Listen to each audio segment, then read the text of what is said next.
નમસ્કાર મિત્રો, આપણા સમાજમાં રહેલી અમુક માન્યતાઓ કે ગેરમાન્યતાઓ એ આપણે અમુક વ્યક્તિના ઉદાહરણ દ્વારા સમજીશું. જયદીપના હાથમાં ફ્રેક્ચર થયું છે. ચલો તો એને ઓર્થોપેડિક પાસે લઈ જઈએ આપણે.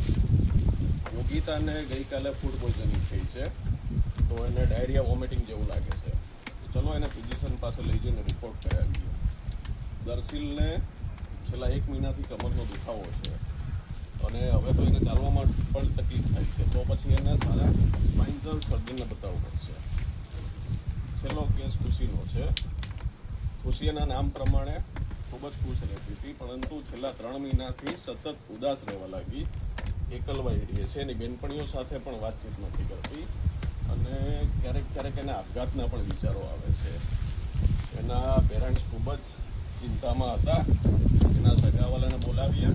સગાવાલાએ સલાહ આપી કે બેટા તું થોડીક હિંમત રાખ, આવા ખરાબ વિચાર ન કરાય. ખુશીએ કીધું કે હું હાથે કરીને આવા વિચાર નથી કરતી, પણ કુદરતી મારે આવા વિચારો આવે જ છે.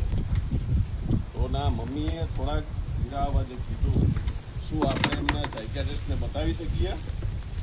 સગાવાલા કે ના ના ના, સાયકિયાટ્રિસ્ટ તો માનસિકના ડૉક્ટર કહેવાય, એમની પાસે ના જવાય, એ તો પછી સમાજમાં આપણું નામ ખરાબ થશે.